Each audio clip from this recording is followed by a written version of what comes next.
All right. Good evening, everybody. Those of you watching live, those of you who are watching the recording.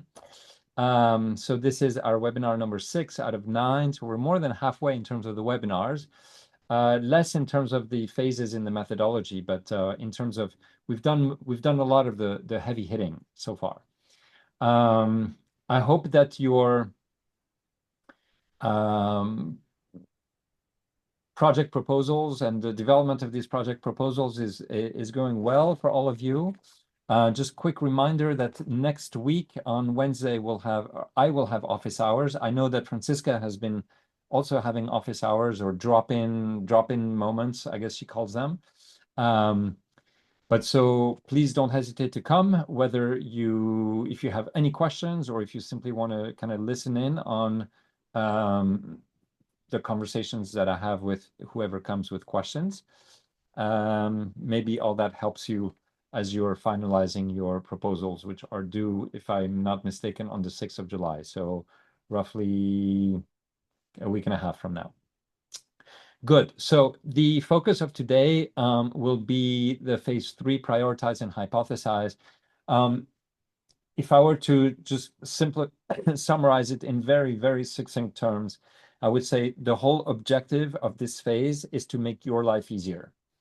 And it makes your life easier partially by removing some of the scope from your question trees, the scope that basically isn't going to be very impactful. And it makes your life easier by bringing you one step closer to solutions from the questions that are on your question trees. So that's the idea, is to show you how you can do this prioritizing and hypothesizing bits. I'm going to proceed as usual. So I'm first going to start with a quick recap of where we are, like the progress we've made from a methodological standpoint.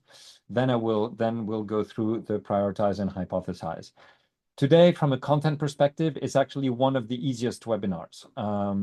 So not only is it designed to make things easy for you, but it's actually pretty easy to go through it, and I think to understand the concepts that I'm going to share with you. So let me start with the recap. Again, let me start with starting with the end, right? Starting with where we want to end up. That you worked on the right problem, that you've communicated your solution very clearly, that your stakeholders, clients agree with your solution, and that they know how to implement it. That's really what we're aiming for. So we've been going through using a methodology as kind of like our platform to try to get to this outcome. And then in the first phase, essentially the project definition, what we learned is it's really about defining what it is that we want to deliver, just creating a huge amount of clarity around what it is that we want to deliver. So one is being clear on the problem we want to solve. So what is the question that we want to solve? Second is being clear about why this question matters. So that's providing the context for this question, situation, complication. And 3 is describing the contours of the answer. So of course we don't know the answer, but the contours of the answer, or put another way, kind of the expectations about the answer. So that is kind of it's the foundation for a great project, because everything will be built on top of this. Yeah. So we want this to be as robust as possible, in the sense that, like, as stable as possible. We don't want it to change during the project. And we want it to be as clear as possible. So very specific, no vagueness, because vagueness basically means a mushy, weak foundation.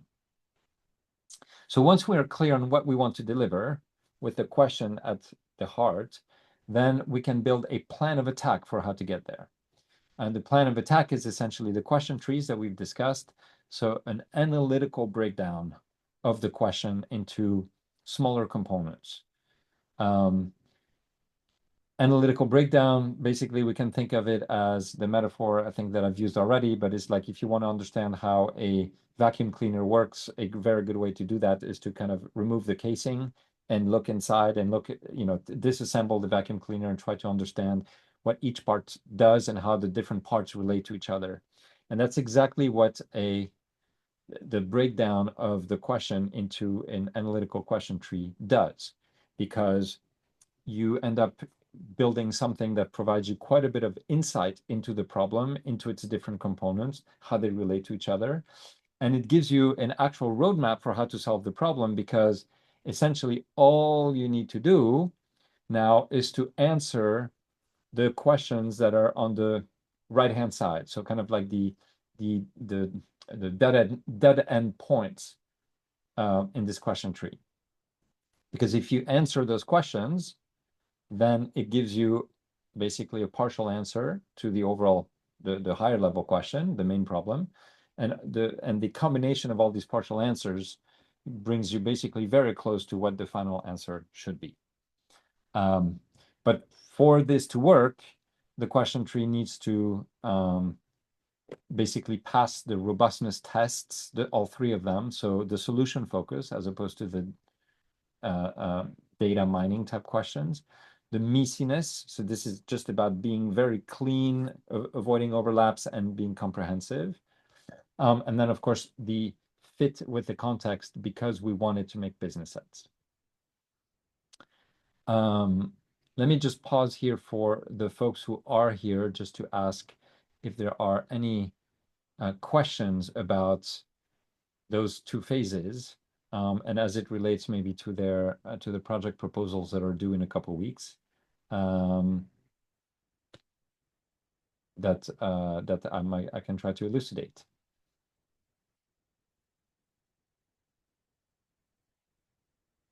I'm fine, thanks. Okay. All right.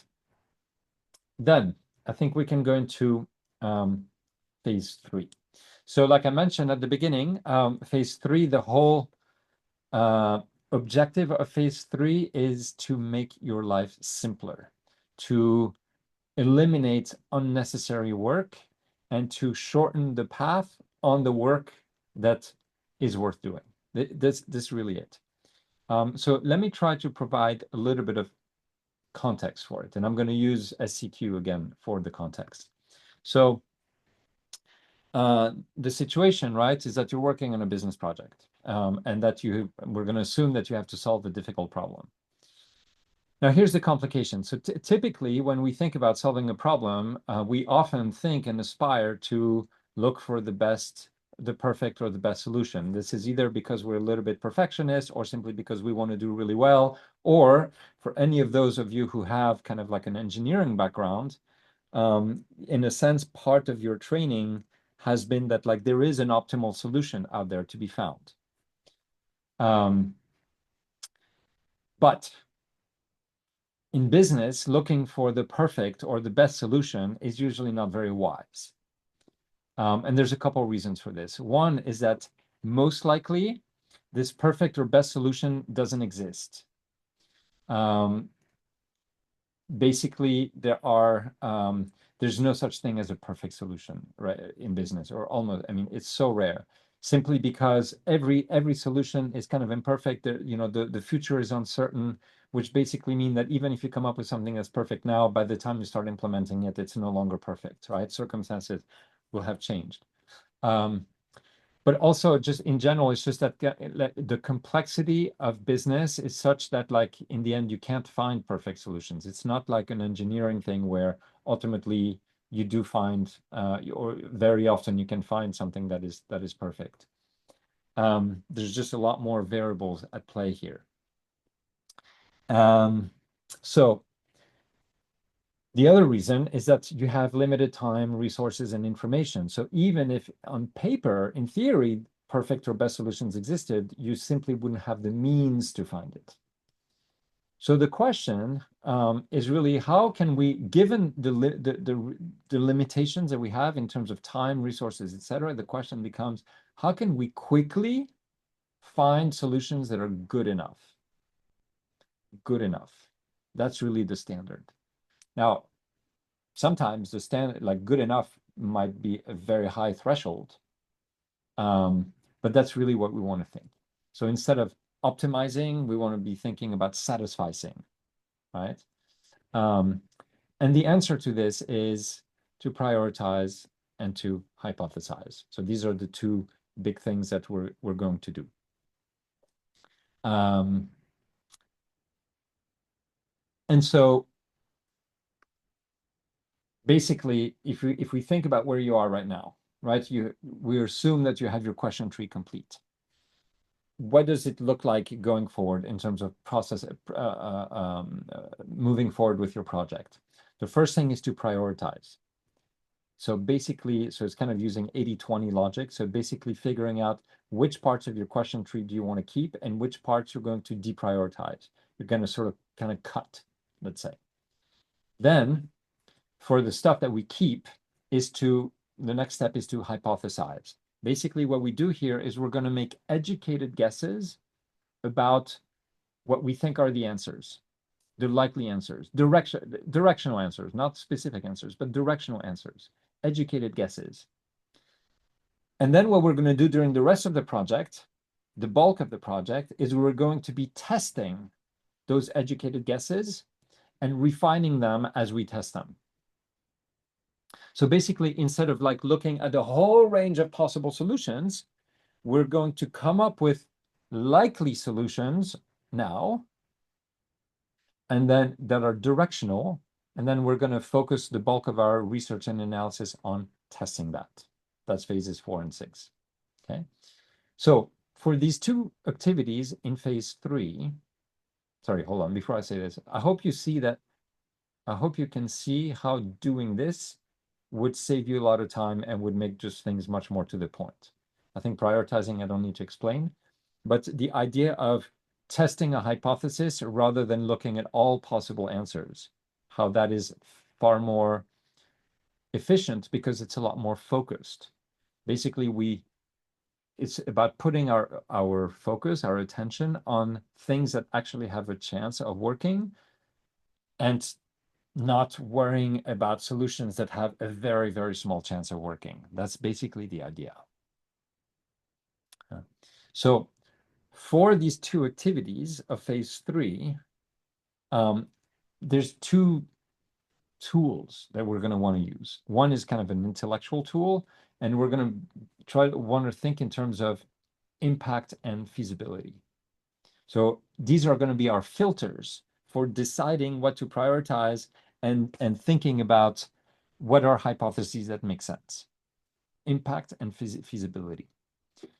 And then the information, the input that we're going to use to decide what to prioritize and hypothesize is going to be information that is easy to obtain. So kind of arm's length research, right? Stuff that I can sort of figure out in, I don't know, with 10 minutes of research, 15 minutes of research, but not 3 days. Again, the whole idea here is to make our lives easier and to take like safe shortcuts, but shortcuts. So we don't want to spend 3 days to try to figure out what is a good shortcut.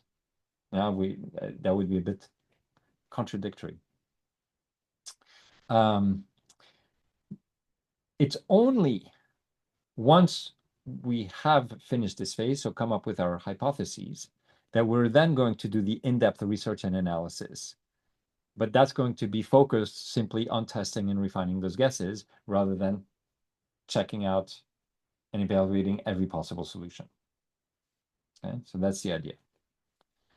So what I'm going to do is I'm going to show you basically how this process of prioritizing and hypothesizing works, and how we use impact and feasibility as kind of like our filters to do that. I'm going to use the help desk example. So let me just kind of, the help desk example we've been using so far, right? So let me just kind of remind you of the context. So help desk provides outsourced IT services to businesses. And the way that they work is the clients of help desk pay a fixed monthly fee. And in exchange for that, anytime they have an IT issue, they can call help desk and say, hey, we have this issue, can you help us solve it? And help desk will try to solve it over the phone. When they succeed, great. When they don't succeed in solving it over the phone, the help desk transfers this problem to a different unit within help desk, the dispatch unit. And this is a unit of mobile technicians who go to the client side to try to solve the problem over there. The operations of help desk have been growing in recent years quite a bit, but at the same time, profits have declined, and so and to a large extent, and so essentially the problem to solve is how to restore profitability. Good. So this was the question tree that we came up with, right? So structured in terms of increasing revenue and reducing costs, and increasing revenue is basically here is focused on increasing the number of clients, so getting more clients and increasing the revenue per client or revenue per contract. And then reducing the costs is kind of structured along the operational setup of the company. So reducing the call center costs, reducing the dispatch costs, and then reducing the other costs. Good. So now to prioritize and hypothesize. How do we do it? Basically, what you want to do is take every question one at a time that's on the right-hand side, so level 2 in this case, and first figure out, is this something that we want to prioritize, or is this something we want to deprioritize? And the way we're going to think about this is in terms of kind of like the impact, the potential impact we could have in solving this, and the feasibility of implementing whatever we might be able to come up with. And if we deprioritize, we deprioritize. And if we prioritize, then we want to start thinking about potential hypotheses. So in other words, educated guesses about directional answers. Okay, so let me just try to illustrate how this works. So if we take the first question, increasing the number of clients. So if we think, okay, is this something where we're likely to have significant impact? And I would say, well, we know that Helpdesk has been good at growing its business because its operations have been growing over the past few years. So they can kind of do this on their own. So could we help them become even better at it? Probably, but are we likely to make a significant difference there? Unlikely, right? Because, so the point is, there's the upside is probably limited. Yeah, probably we can't have that much impact there. So what we're going to do is we're going to deprioritize this. Okay, now if we move on to the next question, increasing the revenue per contract. Okay, so again, we know that their revenue has been growing over the years, so probably that means that not only volume has been growing, but also potentially the revenue per contract. Also good to keep in mind that this is a very competitive, it's a competitive market with essentially commodity service, right? And we also know that contract pricing can be a little bit sticky. So what are the degrees of freedom in terms of, significantly increasing the revenue per contract? Probably low, right? So in the end, again, this is probably something we want to deprioritize. So if you actually look at this so far, what we've essentially said is we deprioritize the whole revenue side of things. We're just going to focus on costs. Kind of makes sense. It makes sense because, right, we know that Helpdesk has been good at growing its revenue. So this is probably not where we should be looking. All right, so now reducing call center costs. Is this something we want to prioritize or deprioritize? So there's no obvious reason to think that we could not reduce costs in a significant manner. In fact, since we know that revenues have been going up and that profits have been going down, it must mean that costs have been going up even further, faster. So costs have been going up very fast. That's an indication that there's probably some opportunity to reduce costs, right? So we want to prioritize it. Okay, so now what we want to do is come up with hypotheses. So these are directional answers to directional solutions, in a sense, to the question. And how we want to think about this is basically apply the same thinking that we've used in the previous phase. So basically analytical thinking. So we want to break this down analytically. So we want to come up with, things that are not overlapping and so on. So if you think about reducing costs, you know, a simple way to think about this is you can think about reducing the volume and reducing the unit cost. So if I start with the unit cost, what that would mean is reducing wages, right? That's the unit cost. It's the cost per hour of work in the call center. And the volume, there's probably two drivers of volume. You can reduce the number of calls that come in, and we can reduce the duration of a call. Basically, try to shorten the calls, try to solve problems faster. Right? So these are the three directions that we could explore to reduce call center costs. All right. Now, do we want to explore all of them? Well, it depends. This is a very good moment to engage with our stakeholder and just share with them like, hey, this is how I'm thinking about it. Does it make sense to you? Are you on board with this? Right? Because then the CEO of help desk might be like, hey, I like the way you're thinking. It's very clean. Indeed, all of these, everything that you mentioned here are levers or directions that would reduce call center costs, right? It's exhaustive, so that's very good. However, let's remember from the PDT that we should exclude the wages of technical staff. So in other words, the CEO does not want us to look at reducing this. So when we go back, we're going to, even we listed it, reduction of wages as a hypothesis, but we're now going to actually cross it out. We're not going to explore that. All right. Now, then if we think about reducing the number of calls, reducing the number of calls most likely means having fewer clients. CEO doesn't want that either. And they don't want to, and the CEO doesn't want to put limitations on the number of times that clients can call, because then it makes us a no longer reliable service partner. So client is not ready to go there. So we're going to eliminate that hypothesis too. So what we're left with is exploring opportunities to shorten the calls. Okay, good. So now let's go to the dispatch unit. Dispatch costs. So again, reducing dispatch costs is about reducing the unit costs and volume. So reducing wages and reducing the number of dispatches and making each dispatch more efficient. So again, for the same reason that we couldn't reduce dispatch wages earlier in the call center, we should not be reducing wages now in the dispatch unit. But the bit around reducing the number of dispatches, that's actually we could look at, because that would mean we just solve more problems in the call center. Why not? And increasing the dispatch efficiency, why not? Okay, good. So now we move to reducing other costs. We could think about reducing supplier costs and eliminating non-essential processes. And then the client is fully on board with this. Okay, so there we go. So whereas before we had, you know, this question tree with the 5 questions, we've now actually significantly reduced the scope of what we need to explore and test.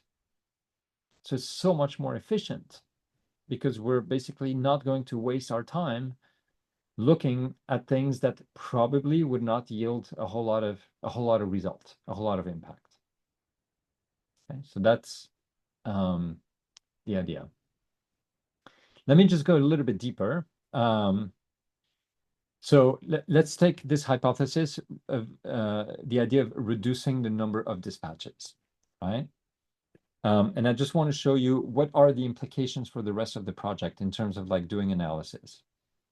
So let's say that, like, again, our hypothesis here is about reducing the volume of dispatches. Let's just first be clear, what are we really saying here? You know, when we say this is our hypothesis, what we're really saying is we believe that we can decrease costs significantly by reducing dispatch volume, right? That's what we're saying. So that's this is a directional answer because it doesn't tell us exactly how to do it or anything like this, right? It's a directional answer. So now, imagine, let's fast forward a little bit and imagine we've done a whole bunch of analysis in phase 5. And here might be some example results of analysis. So first, we might have some analyses that demonstrate that reducing the volume of dispatches really is valuable. So in other words, in terms of money, right? So for example, maybe we have a benchmarking exercise, right, that shows that our volume of dispatches is significantly above the average. If that's true, that would be an indicator that there's value in reducing it. And in fact, we could have a second analysis that figures out what the value would be to close that gap, right? So one bit, there's value in doing it. But the second bit that is suggested by the hypothesis is not just that it would reduce costs, but that we can actually do it. Yeah. So that is feasible. So then we might have analysis that shows, that the skill level in the call center is below benchmark. Okay. And that whatever, that's basically our current incentives are not structured the right way. They incentivize the wrong behavior. So if we have analyses that show these two things, then you can easily see how we might actually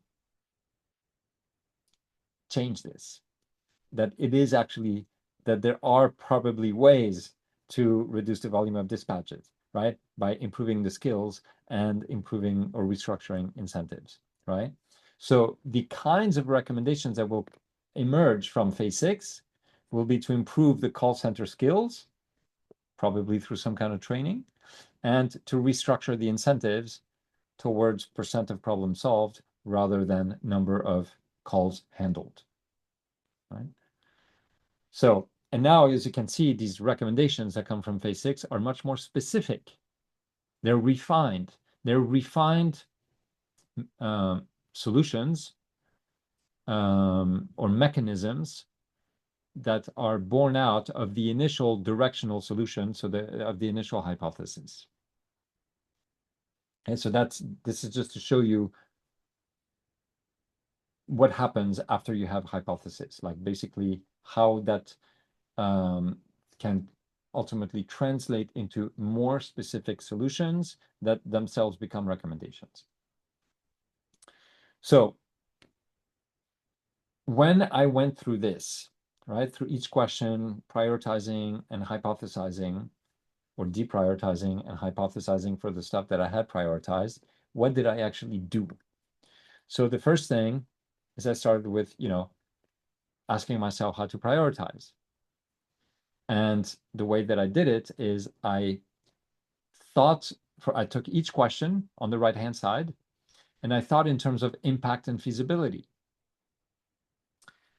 So impact, this is the impact of, assuming that we come up with a good answer to the question, a good solution to the question, how impactful do we believe it would be? A lot or not much, high or low? And then what is the feasibility of implementing the kinds of solutions that might come out of this? Again, high or low? And basically, if it's high, that's the first priority, i.e. something we want to keep. If it's low, it's something we want to deprioritize. Yeah? And if it's low-high or low or high-low, then basically you need to use your judgment. So that's for the prioritizing. And then for the hypothesizing, what we want to do is for the questions that we've prioritized, we want to develop these educated guesses. And a really good approach to follow, which is what I showcased, is to start by coming up with ideas analytically. So just breaking things down analytically. Then potentially come up with additional ideas through brainstorming. And then again, evaluate and prioritize your ideas, your educated guesses, using, again, impact and feasibility. Right? So, for example, we decided to deprioritize reducing wages, or basically not do reducing wages, because the impact, well, technically it would probably help to reduce costs, but there's all sorts of other secondary impact that would be very negative and that the client is really not on board with, right? And notice how all of these judgment calls are used as input, like evidence that you already have or that is easy to get. And no significant research is required or should be done in order to make these judgment calls, because it would defeat the purpose. What we're trying to do is to apply shortcuts here. So that's why we want to, but safe shortcuts. This is why these are educated guesses and not just random guesses. They use the context. They use the information that we have or that's readily available. But we don't want to make random guesses. Okay. And then the rest of the project after this phase will basically be about rapidly testing the hypotheses and refining them into concrete answers. So there's a couple of, there's another exercise that you can go through yourself with Angelique's Coffee Corner. This is the original information that I gave you a few weeks ago already. Then suppose that you've gotten additional information by speaking with Angelique.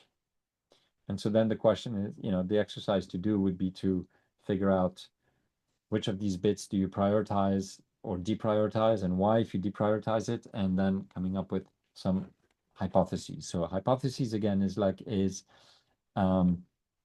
what's a hypothesis? It's something that has a high chance or reasonably high chance of being true.